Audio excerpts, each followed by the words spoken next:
I'm speechless. I really am. What did I just watch? No, seriously, what did I just watch? I uh, yeah, I know I haven't said anything. I've barely said anything for a minute, but I'm just trying to process. What did I watch? Who was this movie made for? Because it certainly wasn't made for fans of this franchise, I can tell you that, but well, at least it's the final movie in the review series, and then I can do the ranking video and move on to other movie reviews. So there's that. But screw this movie so much. But anyways, guys, this is Cole. Today's movie I'm going to be doing a review of is The Expendables 4, released in 2023. And if you guys saw my reviews on the previous movies, you would know that I do really like the first two Expendables movies. They're not perfect, but I like them for what they are. The third movie was an absolute piece of garbage. So I was like, oh boy, 3 was bad. Like, is 4 going to be worse? And here's the thing. The first two Expendables movies were well liked by, action movie fans and also people who grew up watching a lot of the 1980s and 1990s action movies with a lot of the big iconic action stars. But the third movie was severely hated for going the PG-13 route and really taming it down. And the third one came out in 2014. Well, the franchise took a 9-year break and then they came back. And this is a movie that, I'll be honest, when I saw the trailer at first, I thought the movie looked okay at best. And I was going to give it a fair shot because, this movie did go back to the R rating because a lot of people criticized the third for going PG-13. So I'm like, okay, maybe. And also, besides, this movie was actually directed by Scott Wan. I probably butchered that guy's name, but he directed the 2012 war movie called Act of Valor, and I actually rather liked that movie. In fact, I actually own Act of Valor on Blu-ray. I think that that's a rather solid war movie about Navy SEALs. Really enjoyed this movie. So when I heard it was from the director, I was like, okay, but unfortunately, this movie ended up being garbage. But anyways, what is the plot to this movie? Well, the plot of this movie is as follows. New blood, veteran warriors, one mission, elite mercenaries unite to form a hardened front against a looming global threat. So that's basically the plot synopsis to the movie, and it's an Expendables movie, so at this rate, you already know the cast. You got Sylvester Stallone as Barney Ross, you got Jason Statham as Lee Christmas, you got Dolph Lundgren as Gunnar Jensen, and Randy Couture as Tool Road, and you also got some new members to the cast too, but some of these members I really did not like. I really hated this movie, and I tried to give this movie a fair chance. I really did. Like, I was hoping that, I thought, maybe I would be in the minority and this movie would surprise me, but no, it didn't.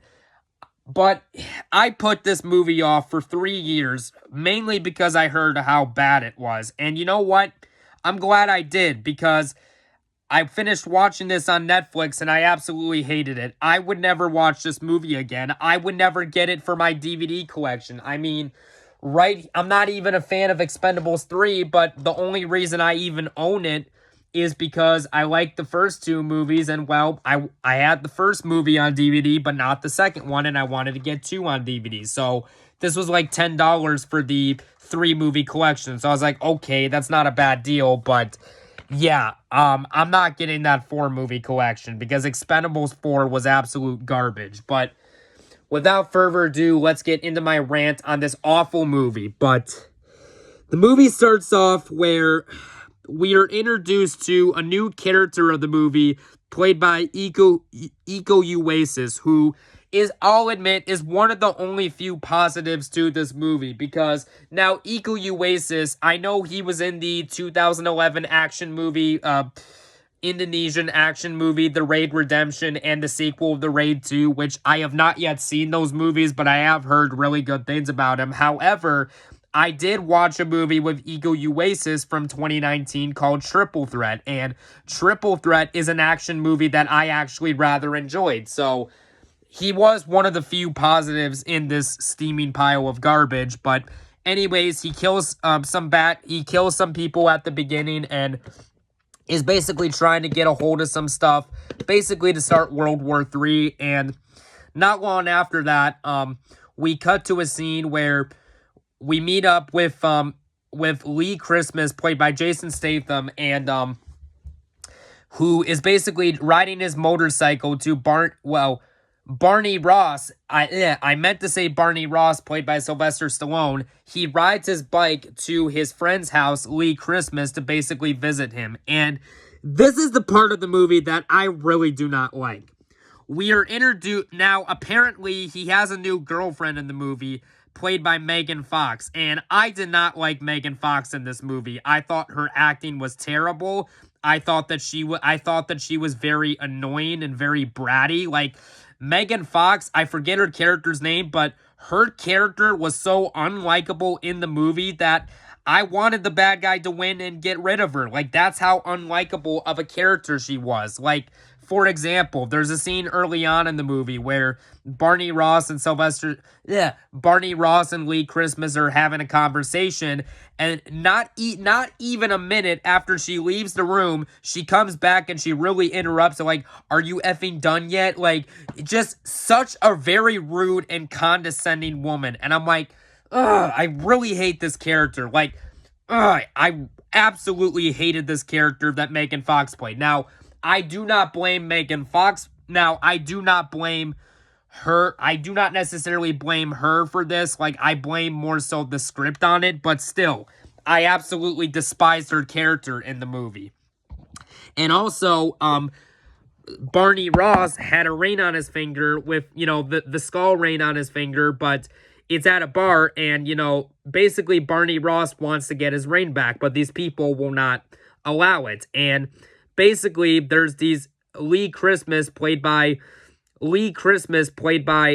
Jason Statham, basically asks someone to give the ring back, but the guy says no. And okay, I'm not buying this for 1 second. Like, there's a really stupid scene where Barney Ross, played by Sylvester Stallone, he says his back is sore, and like, his back does look sore, to be fair, but then not even a minute later, like one of the bad guys is charging at him, and then he flips him over a bar like it's nothing. And I'm like, I'm sorry, I'm not buying that for 1 second. And Lee Christmas says to him, "I thought your back was hurt." He was like, "Oh, it's a miracle, it healed." I'm like, I'm sorry, if your back is very sore, it's not going to heal that quick. I'm sorry. Look, I am willing to suspend disbelief in movies. I am. I mean, heck, some of my favorite movies of all time definitely have far-fetched things about them. Like, I enjoy movies like Twister, Invasion USA with Chuck Norris, The Delta Force with Chuck Norris, Missing in Action. Are those movies and also Hard Target starring Jean-Claude Van Damme. Are those movies the most realistic? No. But are they fun? Yes. This movie is not. And also, another thing I really dislike about this movie is they bring back Gunnar Jensen, played by Dolph Lundgren, and I'm sorry. Look, I like Dolph Lundgren as an actor, but he just looked absolutely miserable in this movie. Like, Dolph Lundgren, he looked very, anytime he was on screen, he looked very bored. Like, the actor honestly looked like that he did not want to be there. Now, I do know that at the time when this movie came out, I know that Dolph Lundgren was suffering from cancer, and he was trying to treat his cancer, and and from what I've heard, apparently he did this movie to treat his cancer, which, okay, I am fine with. Like, okay, if Dolph Lundgren, if he strictly only made this movie to pay his medical bills and get rid of his cancer, if that's the reason he did this movie, I'm honestly okay with that,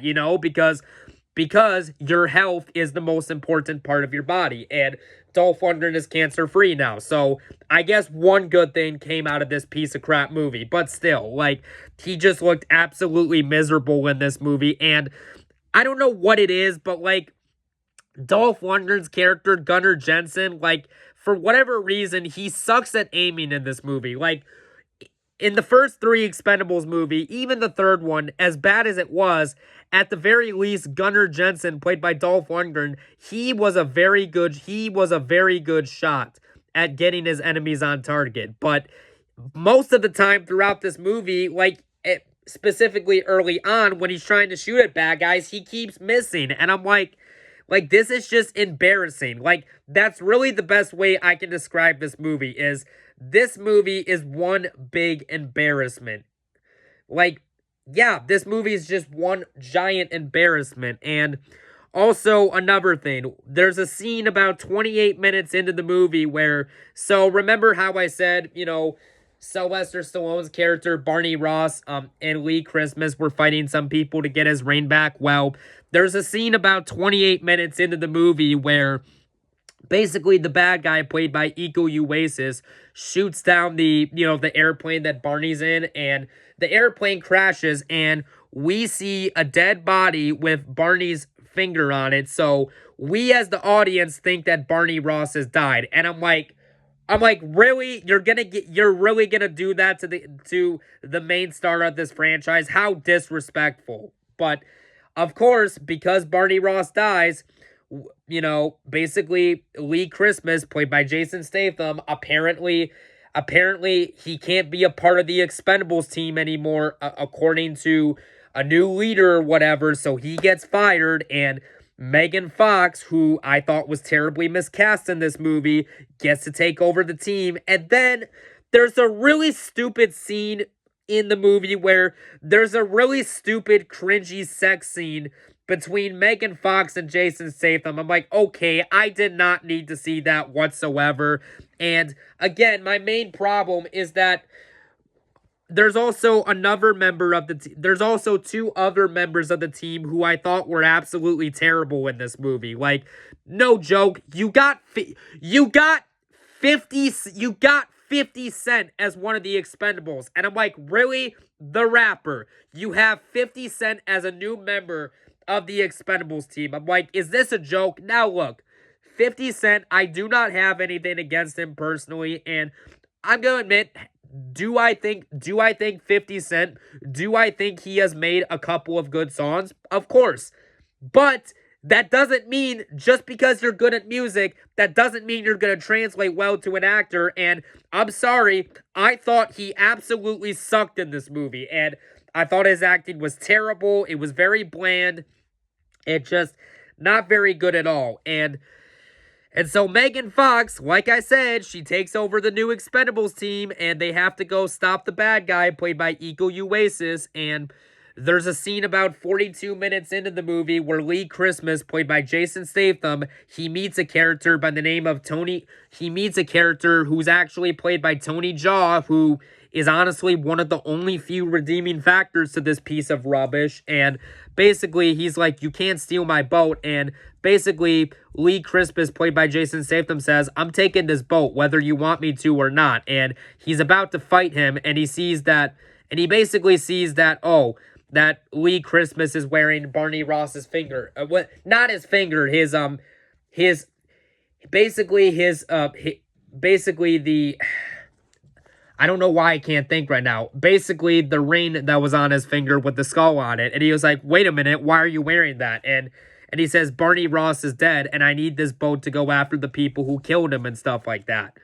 And he's like, okay, yeah, I'll go with you. We can go do this. And another problem I have with the movie is that this movie's just boring. I'm like, how do you make an Expendables movie boring? How? How do you make an Expendables movie boring? That is an accomplishment. And geez, I thought Expendables 3 was boring, but holy crap, this is much more boring. And I'm like, the pacing. Now look, I know this movie is only 91 minutes, but the pacing in this movie is absolutely terrible. Which, yes, I know that the first two movies were 91 minutes, but the difference is that they were actually fast-paced and they were fun. This was not.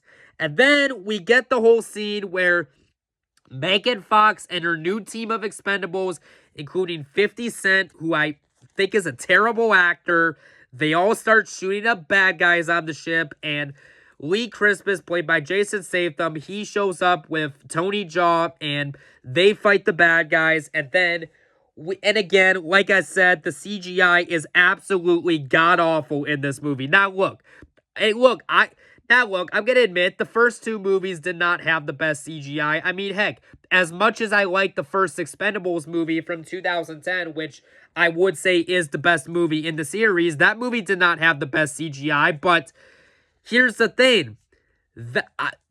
I can give that the pass because the budget was not as expensive as this movie was. The first Expendables movie only had a budget of $80 million.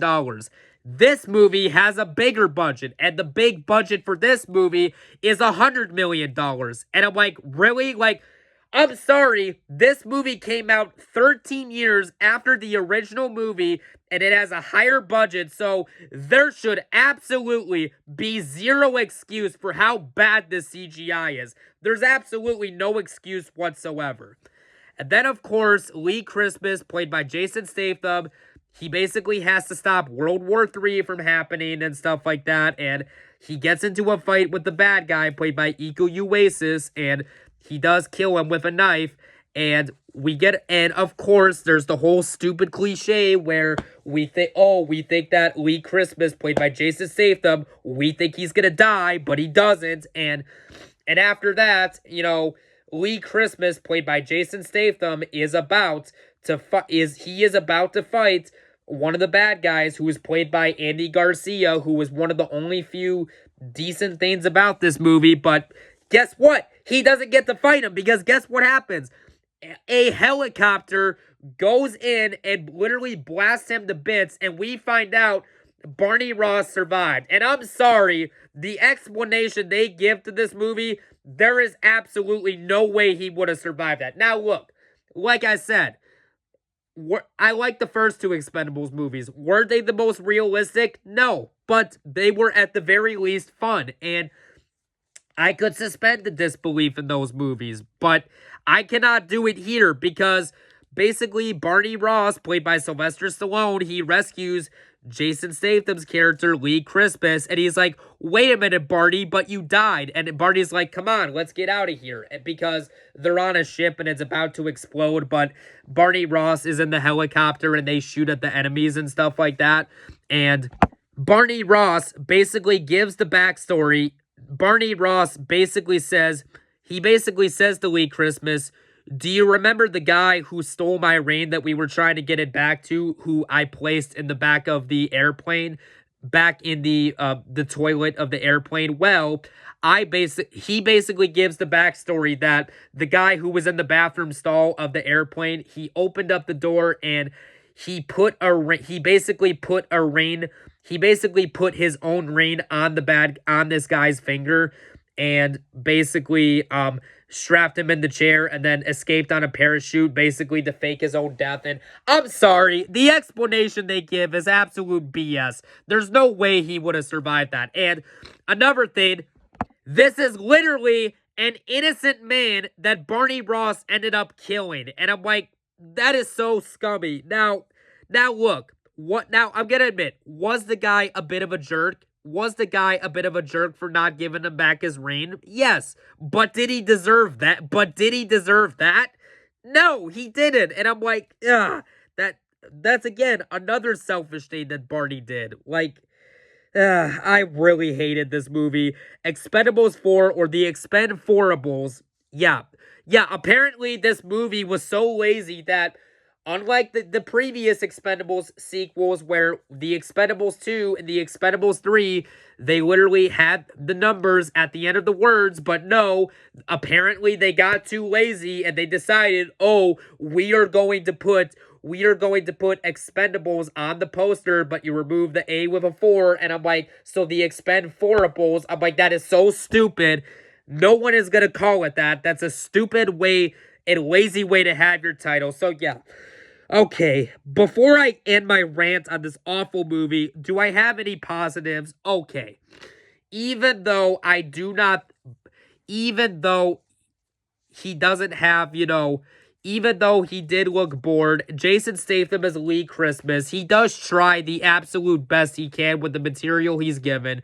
And I will admit, there were some good new cast members in this movie. Like, I did like the villain played by Iko Uwais, and I thought that Tony Jaa was a nice new addition to the Expendables team. And Andy Garcia was good as one of the side villains, even though he was barely given anything to do. But other than that, The Expendables 4 is an absolute disaster. It is one of the worst action movies I've ever seen, and yeah, after this, no more Expendables movies. The franchise should have ended with the second movie. So yeah, a scale of 1 to 10, I'm going to give this awful movie a 1.5 out of 10. So yeah, screw this movie, and yeah. Anyways, guys, thanks for watching my rant on this movie, and next up, we will be doing a ranking video of all 4 of these movies, and then I can move on to some other movie reviews. But yeah, until then, guys, we'll catch you later. Bye-bye now.